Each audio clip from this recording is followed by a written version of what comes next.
सिर्फ कुछ सेंट्स में एक कबाड़ी से पुरानी किताबें खरीदकर पढ़ने में दिलचस्पी रखने वाले अब्राहम लिंकन ने लॉयर बनने के सपने की तरफ अपना पहला कदम उठाया। जिंदगी में इतने सारे फेलियर्स फेस करने के बाद और बेमिसाल स्ट्रगल करने के बाद वो वकील बनने में कामयाब हो गए। वकील बनने के बाद उन्होंने 20 सालों तक वकालत की और इन 20 सालों में उन्होंने कभी कोई झूठा मुकदमा नहीं लड़ा। अब्राहम लिंकन गरीबों के लिए फ्री में केस लड़ा करते थे। अब्राहम लिंकन वैसे तो लड़कियों से दूर रहते थे, लेकिन उन्हें एक एना रूटलेज नाम की लड़की से प्यार हो गया और प्यार भी ऐसा कि उसके बिना एक पल भी रह नहीं सकते थे।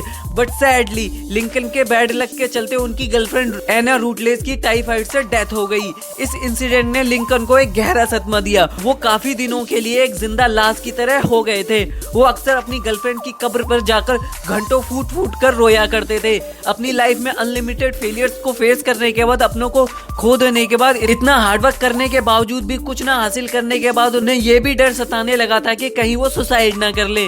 इसलिए वो अपने घर में चाकू, छुरी और किसी भी नुकीली चीज से दूर रहते थे। अपनी फ्रस्ट्रेशन को दूर करने के लिए उन्होंने मरकरी को ड्रग्स के रूप में लेना शुरू कर दिया। एक ऐसा इंसान जिसको ये नहीं मालूम था कि वो जिंदगी में आखिरी बार कब मुस्कुराया था, वो सिर्फ एक उम्मीद के साथ कि इस बार जरूर कामयाब होऊंगा, लगातार फेलियर्स को फेस करता जा रहा था, लगातार फेलियर्स को झेलता जा रहा था। अब्राहम लिंकन के फेलियर्स की लिस्ट कुछ ऐसी थी। सन 1831 में उसने बिजनेस स्टार्ट किया और फेल हो गया। सन 1832 में वो स्टेट लेजिस्लेटर का इलेक्शन हार गया।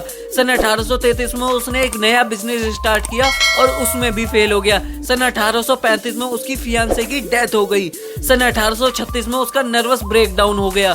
सन 1843 में उसने कांग्रेस पार्टी से इलेक्शन लड़ा लेकिन हार गया। सन 1848 में उसने फिर से कांग्रेस पार्टी से इलेक्शन लड़ा लेकिन फिर से हार झेलनी पड़ी। 1855 में उसने सीनेट की साइड से इलेक्शन लड़ा और अगेन वो फिर से हार गया। अगले ही साल 1856 में उसने वाइस प्रेसिडेंट का इलेक्शन लड़ा और फिर हार गया। सन 1859 में उसने एक बार फिर से सीनेट की साइड से इलेक्शन लड़ा और फिर हार गया। सन 1860 में वो आदमी जो ए लिंकन लिखकर अपने सिग्नेचर करता था, वो अमेरिका का 16वां राष्ट्रपति बनता है। यहाँ से हम अब्राहम लिंकन की लाइफ से ये 3 चैप्टर सीख सकते हैं। नंबर 1 है लर्न एवरी फेलियर। अपने हर फेलियर से हमें सीखना चाहिए। अब्राहम लिंकन का यही मानना है कि आप फेल हुए ये कोई बुरी बात नहीं है, लेकिन आप अपने फेलियर से कुछ नहीं सीख पाए ये बहुत बुरी बात है। आपकी असफलता में जो एक चीज आपको आगे लेकर जानी चाहिए वो है असफलता से मिली सीख। बिकॉज वो सीख, वो लर्निंग ही एक्चुअल में आगे जाकर आपके लूजिंग टाइम को विनिंग टाइम में कन्वर्ट करेगी। कंटिन्यू मिल रहे फेलियर से कंटिन्यू सीखना और आगे बढ़ते रहना सक्सेस तक पहुंचाने वाली वो स्टेट्स है जो एक के बाद एक लगातार कम होती चली जाती है और एंड में आप अपने गोल को अचीव कर पाते हैं। अब्राहम लिंकन अपने जिस भी काम में फेल हुए उन्होंने हर जगह से लर्निंग्स को कलेक्ट किया और उनकी इसी हैबिट ने उन्हें अमेरिका के प्रेसिडेंशियल इलेक्शन में विन करवाया। इसके बाद है नंबर 2 नेवर लूज होप। अगर एडिसन 2-3 हजार या फिर 7-8 हजार बारी फेल होने के बाद बल्ब बनाने की उम्मीद को छोड़ देते तो शायद आज भी हम एक डार्क वर्ल्ड में जी रहे होते। डेविड सैंडर्स अगर 500-600 रेस्टोरेंट से रिजेक्ट होने के बाद अपनी रेसिपी को लोगों तक पहुंचाने की उम्मीद को छोड़ देते तो आज हमें KFC जैसी डिलीशियस चिकन रेसिपी कभी टेस्ट करने को नहीं मिलती। बिल्कुल ठीक ऐसे ही अगर अब्राहम लिंकन सिर्फ कुछ फेलियर्स को फेस करने के बाद ही एक बड़ा लीडर बनने की उम्मीद को छोड़ देते तो शायद आज भी स्लेवरी सिस्टम जारी रहता और शायद डेमोक्रेसी की वो फेमस डेफिनेशन नहीं मालूम होती जो आज सारी दुनिया को पता है।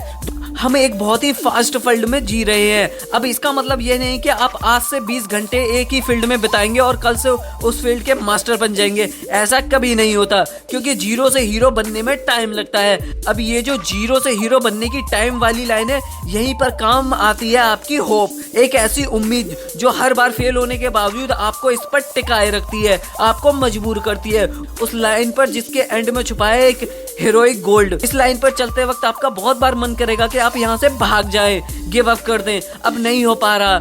ऐसी सिचुएशन में आपकी होप ही आपकी हेल्प करेगी। दुनिया के वो सभी ग्रेट अचीवर जिन्होंने कुछ ग्रेट किया है अपनी लाइफ में, वो फेल होने पर मायूस होते थे, गुस्सा करते थे, बट इस सब के बावजूद भी उन्होंने इस डिफिकल्ट लाइन पर चलना नहीं छोड़ा।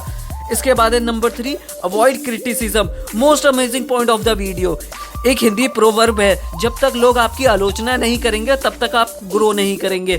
आपकी लाइफ में ग्रूम होने के लिए आपके ऊपर होने वाला क्रिटिसिज्म एक पावरफुल टॉनिक की तरह काम करता है। आप कोई भी काम किसी भी तरीके से करें, आपका क्रिटिसिज्म होगा ही होगा। और क्रिटिसिज्म करने वालों में मैक्सिमम लोग वो होंगे जिनकी बस की खुद कुछ करना नहीं है। इसलिए इस टाइप के क्रिटिसिज्म को आपको अवॉइड करना चाहिए, जैसा कि अब्राहम लिंकन ने किया। लिंकन के अपोनेंट उन्हें हमेशा उनकी पॉपुलैरिटी, उनकी एजुकेशन, उनकी आइडियोलॉजी को लेकर क्रिटिसाइज किया करते थे, और लिंकन हमेशा उनके क्रिटिसिज्म को अवॉइड करने जैसी एक सॉलिड स्ट्रेटेजी के साथ सिर्फ अपना काम करते थे।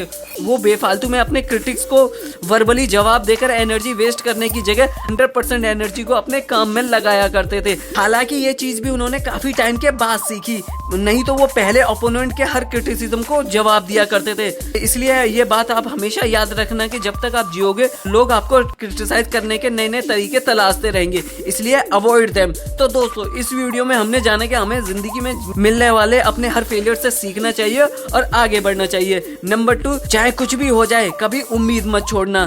नंबर 3, अपने ऊपर हो रहे क्रिटिसिज्म को हमेशा अवॉइड करना। तो दोस्तों, आज के वीडियो में इतना ही। अगर आपको ये वीडियो पसंद आया तो लाइक और कमेंट और शेयर जरूर करें। ऐसे ही वीडियोस को देखने के लिए हमारे चैनल को सब्सक्राइब करें।